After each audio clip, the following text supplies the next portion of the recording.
Paz do Senhor Jesus, igreja. 1 Coríntios, capítulo 7. Versículo 8 a seguir. Digo, porém, aos solteiros e viúvas, que lhes é bom que se ficasse como eu. Paulo era o quê? Solteiro. Mas se não pode conter-se, casem-se. Porque é melhor casar do que abrasar-se. É melhor casar do que viver uma vida abrasada, uma vida de adultério, uma vida promíscua. Todavia, aos casados mando, não eu, mas o Senhor, que a mulher não se aparte do marido. Se, porém, apartar, que fique sem casar, ou que reconcilie com o seu marido, e que o marido não deixe a mulher. Mas aos outros, digo eu, não o Senhor, se algum irmão tem mulher descrente, e ela consente em habitar com ele, não a deixe. Ou seja, não a deixe no sentido não prive, ou não, como é que dá? Não se aparte, dependendo da tradução. O versículo 13. Se alguma mulher tem marido descrente e ele consente em habitar, aceita. Minha tradução.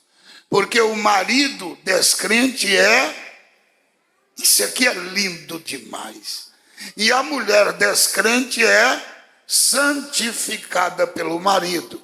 De outra sorte, os filhos seriam imundos, mas agora são santos. Oh, coisa gloriosa! O poder santificador é maior do que o pecado.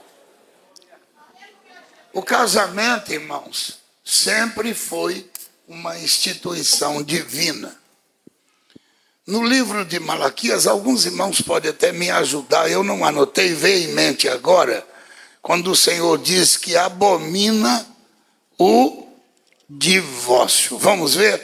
Alguém vai dizer assim, isso é Velho Testamento. Não, isso aqui é Bíblia. Aleluia. Amém? É Malaquias capítulo 2, versículo 16, olha o que diz, versículo 14. E dizeis, por quê? Porque o Senhor foi testemunho, vocês estão me acompanhando com a Bíblia. Malaquias 2, 14. Porque o Senhor foi testemunho entre ti e a mulher da tua mocidade. Isso aqui é coisa do céu. O Senhor foi testemunho. Ele estava no momento do seu casamento. É coisa gloriosa. Com a qual tu fostes desleal, sendo ela a tua companheira e mulher do teu concerto. E não fez ele mesmo sobejando-lhe o espírito? E porque somente ele buscava uma semente piedosos, portanto guardai-vos em vosso espírito, e ninguém seja desleal para com a mulher da tua mocidade. Porque o Senhor Deus de Israel diz que aborrece o repúdio. Amém. Amém. O Senhor aborrece o que é repúdio? Divórcio.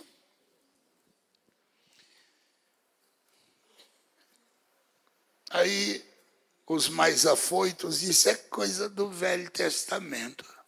Como se você ficasse só com o Novo Testamento. A Bíblia diz que o Velho Testamento é o quê?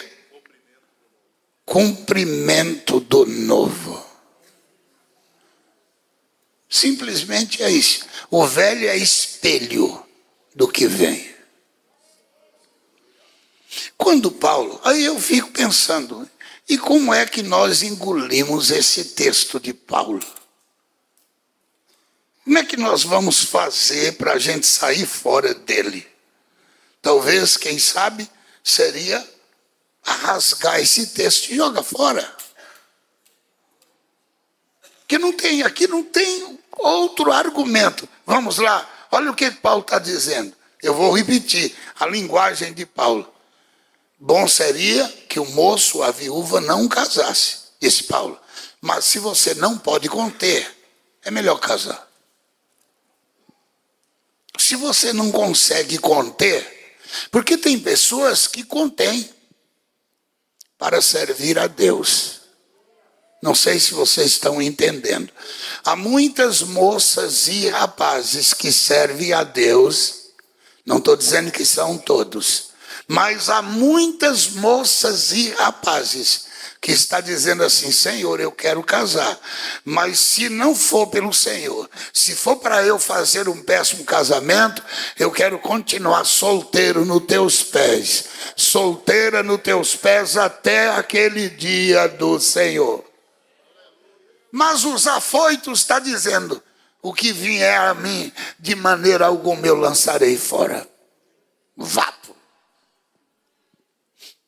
E aí, meu irmão, sofre as consequências. Faz um péssimo casamento, não busca a Deus, não orou ao Senhor, não pediu a Deus e depois larga um divorcia e diz, eu estou saindo porque a igreja não aceita e não vai me aceitar. Você fez as coisas erradas, sem orar a Deus, sem buscar o Senhor, casou, foi mal sucedido, agora você põe a culpa na igreja, nos pastores, na palavra? Para com isso. Eu entendo assim, irmãos. Você vai casar? Ora a Deus, mas ora, continua orando. Continua orando. Vai casar? Feche os olhos. É isso mesmo? Não. Abre os olhos. Você vai casar? Abre os olhos. Porque quando você casar, fecha ambos. É exatamente isso. Ora de olho aberto e pedindo, Senhor, eu quero a moça e o rapaz que seja para viver até o fim da minha vida. De olho aberto. Depois que casa, não vê mais defeito, não. Porque aí agora é perdão, agora é convivência, agora é misericórdia até o fim. Casou? Ah, pastor, eu casei, não foi por Deus. Que desgraça é essa? Você orou e Deus te deu o que não prestava? Mas vamos prosseguindo. Olha o que diz a palavra. No versículo 10. Todavia aos casados mando, não eu, mas o Senhor.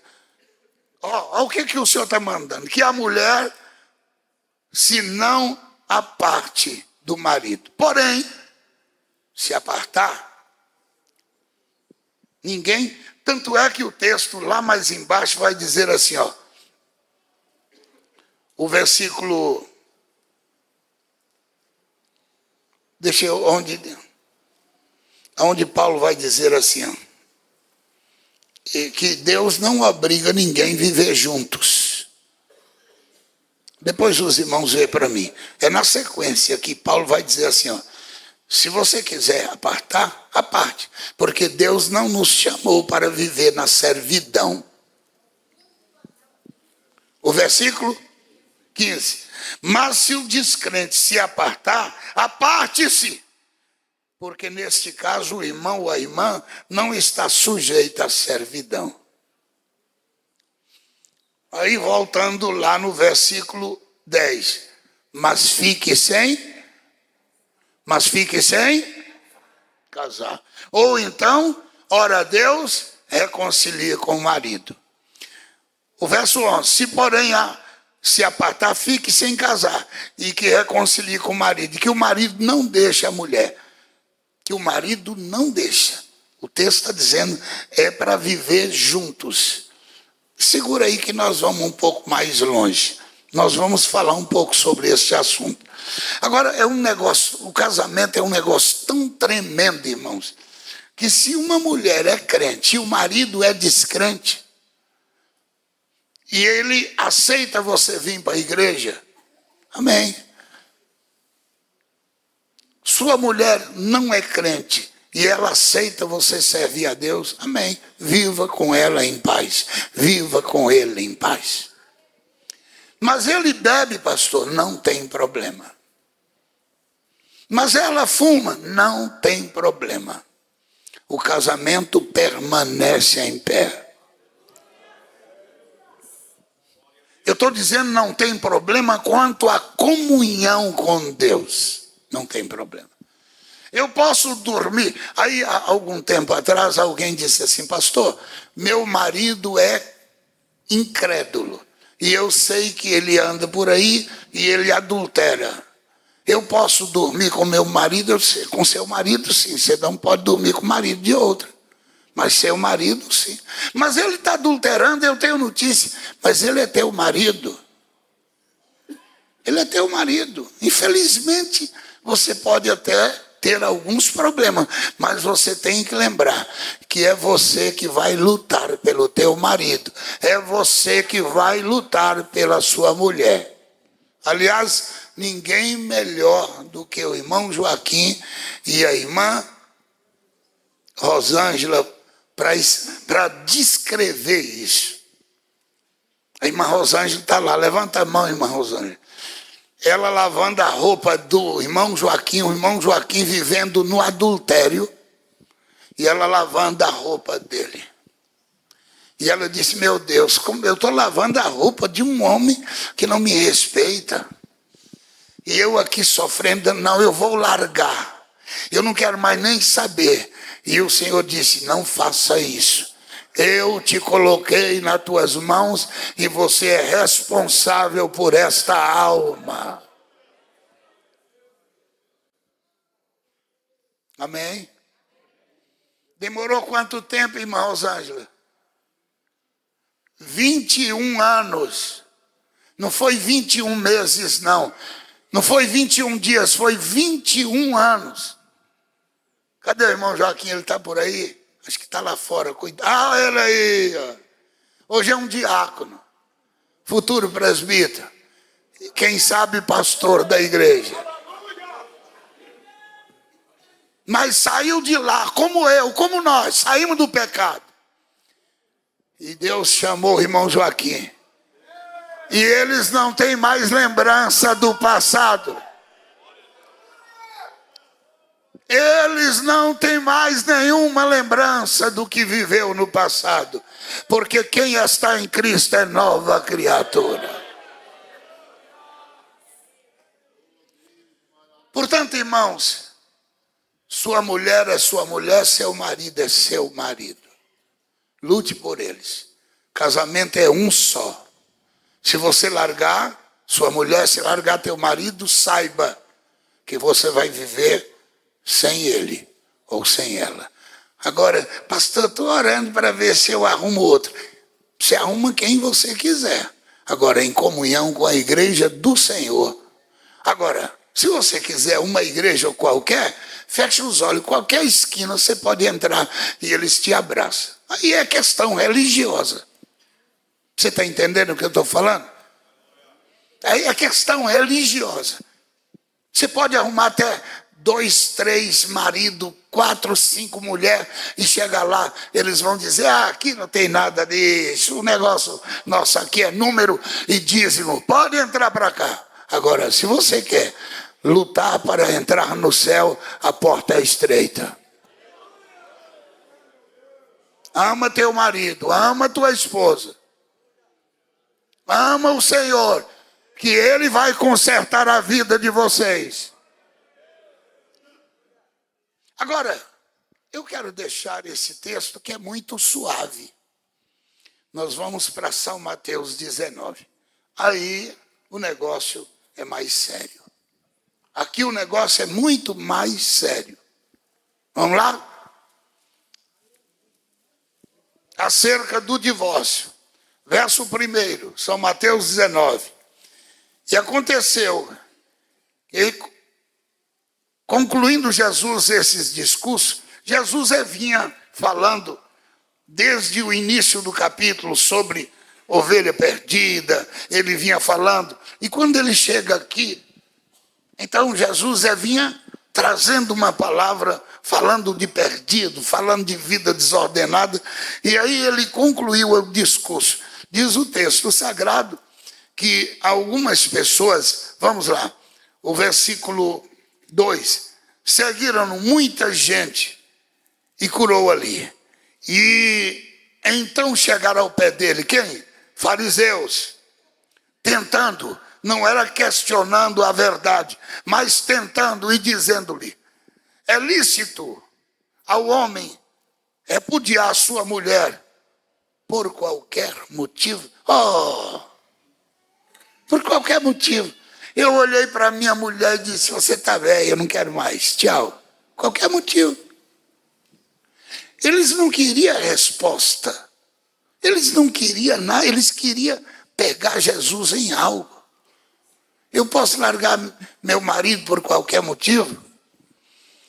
Ele, porém, respondendo, disse-lhe, não tendes lido que aquele que os fez, no princípio, macho e fêmea os fez, e disse, portanto, deixará o homem, pai, mãe, e unirá a sua mulher, e serão dois numa só carne?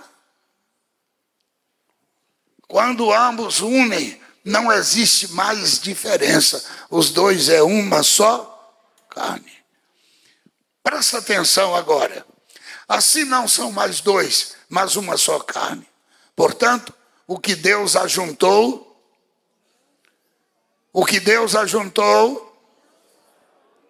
disseram-lhes, então por que mandou Moisés dar-lhe carta de divórcio e repudiá-la? Por que Moisés fez isso? Jesus respondeu, Moisés mandou por causa da dureza dos vossos corações, porque permitiu repudiar vossas mulheres, mas no princípio, eu vos digo, porém, que qualquer que repudiar a mulher, não sendo por causa da prostituição e casar com outra, comete o quê? Adultério. E o que casar com a repudiada também comete adultério. E disseram-lhe, olha como é que os discípulos gostaram da mensagem. Eles ficaram alegres, como se dissesse, agora vamos casar mesmo. Vamos lá. E disseram os discípulos, se é assim, Jesus, a condição do homem relativamente à mulher, então nem convém casar. Se o negócio é tão duro assim, é bom nem casar. Qual foi a resposta do Senhor Jesus? Nem todos podem receber esta palavra. Isso aqui é muito grave, é muito sério. Jesus está dizendo que não são todos que podem receber esta palavra. Nem todos. Mas só aqueles a quem foi concedido. Se eu tivesse tempo, eu ia falar disso aqui. Eu queria tempo. Aí vem o versículo 12. Esse versículo 12 é o mais, digamos assim, completo que nós podemos entender. Presta atenção. Porque há eunucos. Alguém sabe o que é eunuco? Rapazes que não casam. Ou eles são castrados, ou eles oferecem a sua vida a serviço de um rei, ou eles entregam a sua vida inteiramente ao Senhor, dizendo assim, não quero mulher, não quero me casar, não quero nenhum compromisso, porque eu estou disposto a me entregar ao rei, ao Senhor, ou alguém que cuida da minha vida.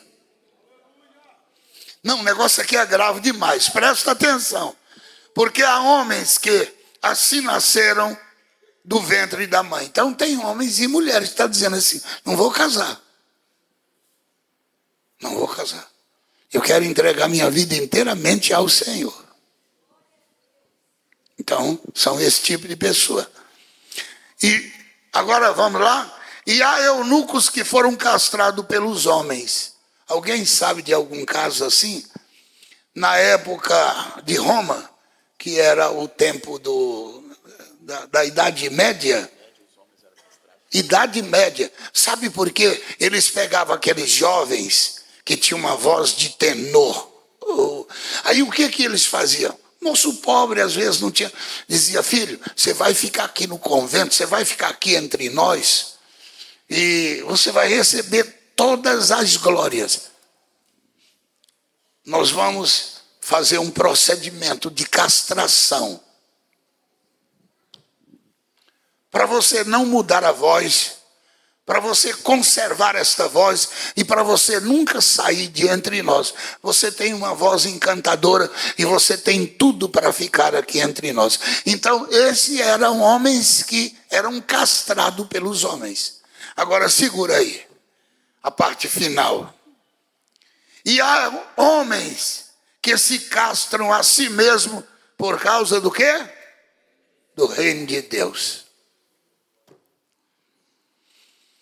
Deixa eu fazer uma colocação. Um certo dia um irmão chegou para mim e disse, pastor, qual é o problema do homem em relação à sua carne, Deus? Não é consagrar, não é crucificar, não é abandonar o desejo da sua carne. Ora, se o homem está vivendo uma situação dessa e não tem outra saída, por que o homem não pode castrar? Por que a mulher não pode submeter um castramento? Eu estou dizendo quando se trata de Deus na sua vida. Quando eu estou dizendo castrar, é dizer o seguinte, Senhor, a partir de hoje eu não tenho mulher, eu não tenho homem, eu tenho o Senhor, e meu negócio é consagrar minha vida ao Senhor. Meu irmão, é o que a Bíblia está falando. Aí entra alguém e está dizendo assim, tadinho do irmão, tadinho da irmã, perdeu o marido, arruma outro, amém. Se você não pode conter, arruma outra, ok, mas você não vai poder entrar em comunhão com a palavra. Está aqui na Bíblia. Quem está entendendo, diga amém. O Senhor está dizendo que é assim. Meu irmão, eu vou repetir, vocês não entenderam ainda. Se o reino de Deus é maior do que a minha vontade, se o reino de Deus é melhor do que os meus desejos, por que eu não elimino tudo que impede eu entrar nos céus? Se eu tenho uma esperança de entrar no céu, o que me impede? Agora, se você entre Deus e a sua carne, prefere a carne, então faz a vontade da carne. Arruma uma mulher qualquer, casa com qualquer moça, casa com qualquer rapaz, já na expectativa. Se não der certo, o divórcio me espera. Meus irmãos, a pior vergonha, sabe qual é a pior vergonha? É que as igrejas hoje têm mais divórcio dentro das igrejas que lá fora. Você não entendeu. Hoje é incentivado dos púlpitos. Tinha uma irmãzinha que estava aqui entre nós, e o marido dela saiu e foi para outra igreja. E o marido dela disse, se você não vier para cá, o meu pastor disse que eu posso divorciar, que tem, tá assim de menina. Eu estou falando para vocês em nome de Jesus. Eu não estou acrescentando um ai. Aí a irmãzinha veio chorando para mim e disse, pastor, eu disse, acompanha teu marido, filha, acompanha, senão você vai perder, porque os pastores hoje incentivam. Assim, você está vivendo com teu marido, está vivendo com tua esposa, e está dando alguma coisa errada, sabe o que o pastor fala? Larga isso para lá, tem tanta mulher te esperando, tem tanto homem te esperando, pessoas bonitas que tem tudo na mão, não deu certo? Dá um pé no traseiro, fica com isso aí não. Engraçado, irmão, que o segundo ou terceiro casamento dá 100% certo. O primeiro não dá, mas o segundo ou terceiro dá 100%. Porque no primeiro tem a bênção de Deus. E o diabo luta quando tem a bênção de Deus. No segundo, no terceiro, não tem problema. Aí o diabo diz, vem cá que nós vamos abraçar. Tudo é igual. Deus aborrece o repúdio. Deus aborrece o divórcio. Há muitos moços e moças que já está na mente. Vamos casar para separar. Não faça isso. Não faça isso. Meu irmão, o céu é porta estreita. Ama teu marido, ama tua esposa, ama. Se tiver alguma coisa, perdoa. Se alguém... Oh, irmãos, se é normal eu perdoar alguém lá de fora, por que você não pode perdoar teu marido? Por que você não pode perdoar sua mulher? Abraçar, aguenta, que Jesus já está aí.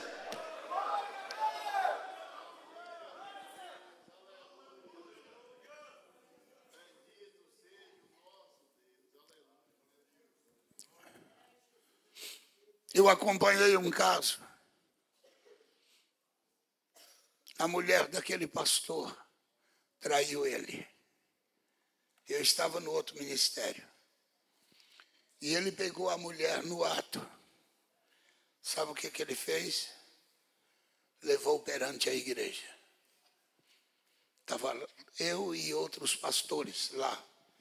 E ele disse, eu peguei minha esposa no ato de adultério.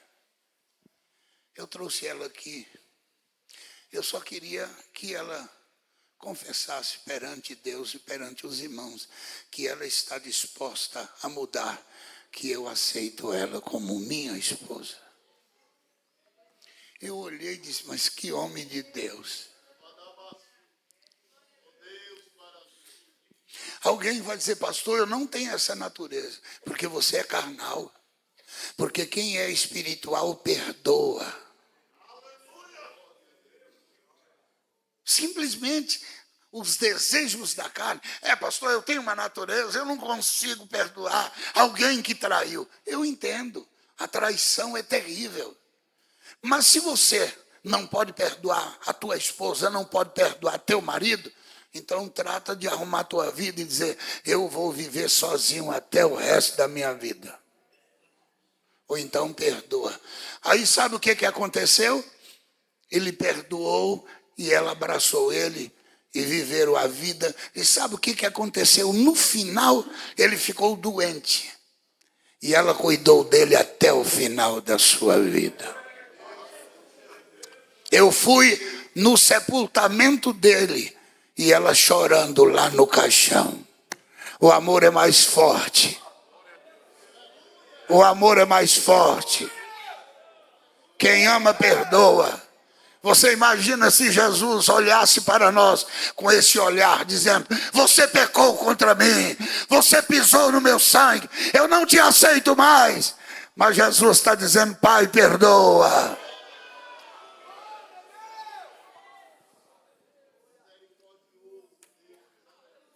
Você quer servir a Deus? Seu marido, ei, irmã Eva. Ali a irmã Eva sofreu com um marido adúltero. Sofreu. E ele chorou anos e anos nos pés do Senhor. E sabe qual foi o fim? Jesus aceitou ele. Ele rendeu aos pés do Senhor. E teve uma morte nos pés do Senhor e uma esposa chorando ao lado dele. Meu irmão, quem ama perdoa, quem ama perdoa, quem ama perdoa, quem ama suporta, quem ama espera, quem ama conserva-se a si mesmo perante Deus. Não, hoje, Satanás, ele está hoje dentro das igrejas agindo, principalmente no casamento. Qualquer coisinha, vamos separar. Por que você está separando? É que eu desconfio.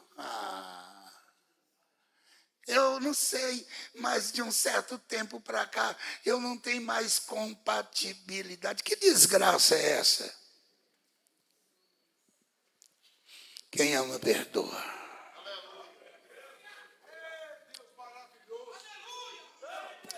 Se casar, não separe. Mas se separar, que fique sem casar. Aí alguém diz, pastor, Jesus falou que se não for por causa de prostituição, é verdade. Eu não estou esquecendo, não. Agora você vai para Deuteronômio, capítulo 22, verso 13. Eu não vou ler. Chega em casa, dá uma olhadinha.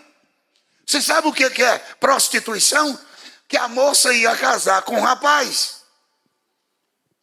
E ela prometia que era virgem. E naquela época havia prova da virgindade. Qual era a prova? Eram os pais que faziam a prova. De que maneira? No dia da núpcia, botavam um lençol branco para o casal dormir. E tinha que haver sinal de sangue como sinal de virgindade. Porque ele não podia abrir a boca e dizer, casei com a moça que não era virgem, ela me traiu. E defamava. Aí os pais pegavam o lençol, levavam perante os juízos, as testemunhas, e provavam. Sabe o que acontecia? Ele pagava multa, um dote, enfim, pagava um valor para o pai, e era obrigado a ficar com a esposa. Agora, se ela não devesse, aí chama-se prostituição. Ela de fato prostituiu, não falou nada com o marido, e ele provou que ela prostituiu. Nesse caso, a lei mandava que ela fosse apedrejada. Sabe o que acontecia? O rapaz estava livre para casar. Por isso que o Senhor disse, se não for pela prostituição. Se não for pela prostituição e casar com outro, comete o quê?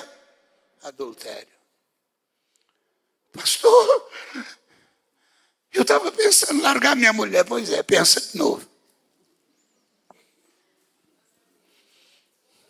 Pensa de novo.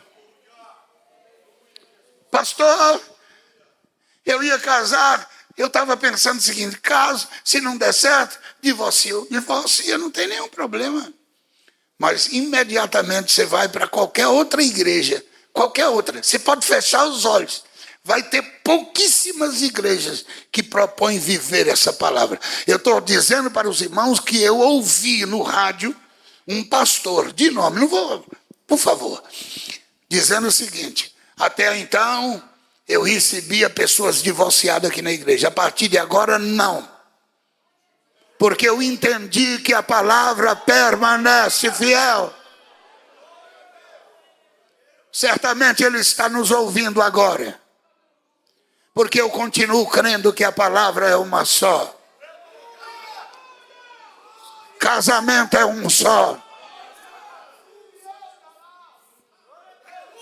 Se você é carnal, meu irmão, se você é carnal, minha irmã, e vai casar com um carnal,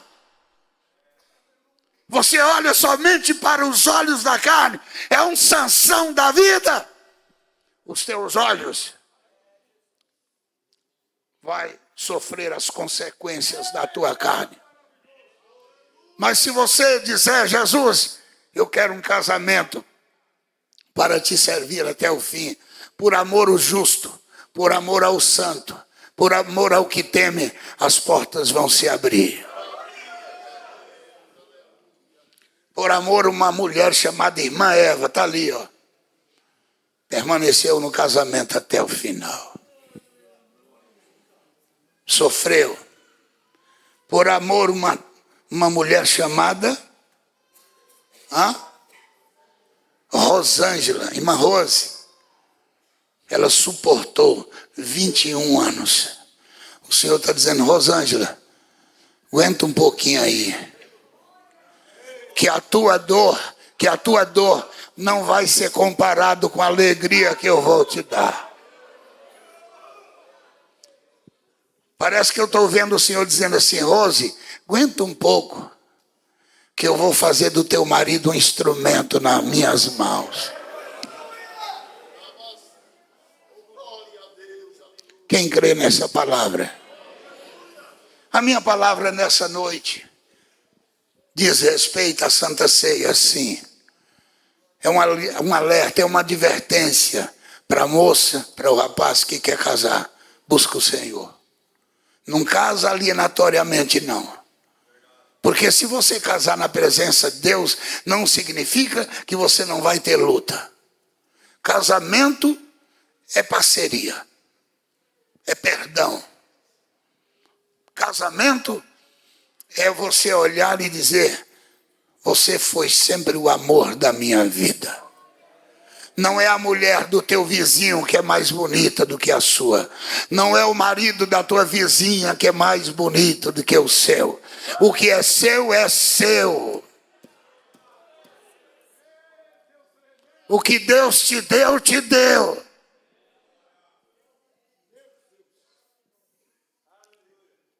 Ama o Senhor. Ama o Senhor.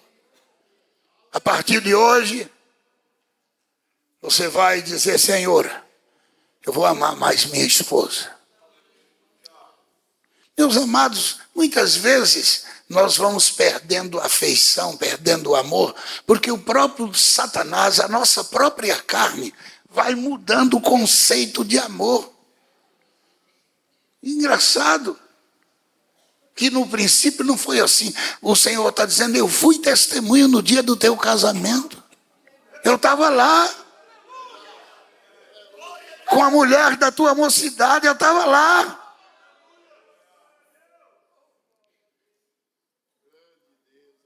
Viva com ela até o fim. Viva com ele até o fim. E se vocês são solteiros, busque o Senhor. Casamento é uma bênção. Qualquer irmão e irmã casado sabe que casamento é uma bênção. Porém, tem que Deus estar na frente. E eu creio na presença gloriosa do Senhor. É bom demais. Eu nunca vi uma coisa. Eu sempre entendi o seguinte: são duas coisas maravilhosas que Deus preparou para nós. Primeiro, o Senhor Jesus como Senhor da nossa vida. E segundo, o nosso casamento.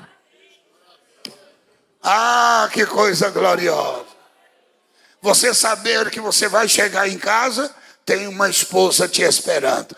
Tem um marido que luta ao teu lado. Que tem um pai e uma mãe junto com você. Ah, isso é coisa gloriosa. Que Deus te abençoe. Que Deus te guarde. Mas não fuja desse princípio. Aguenta aí. Se teu problema é mulher, se teu problema é homem, castra-se a si mesmo. Mas não abre mão do Senhor Jesus. Quem lembra da palavra, diga amém. É isso mesmo? Jesus disse: há homens que são castrados pelos homens. Há homens que nasceram assim. E há homens que por amor ao Senhor castra. Se você pode receber, receba. Agora, se você não pode, paciência. Isso aqui é só para quem pode. É só para quem crê. É só para quem Deus te amou. Que Deus te abençoe. Vamos ficar em pé em nome de Jesus. Ah, como é bom pregar essa palavra.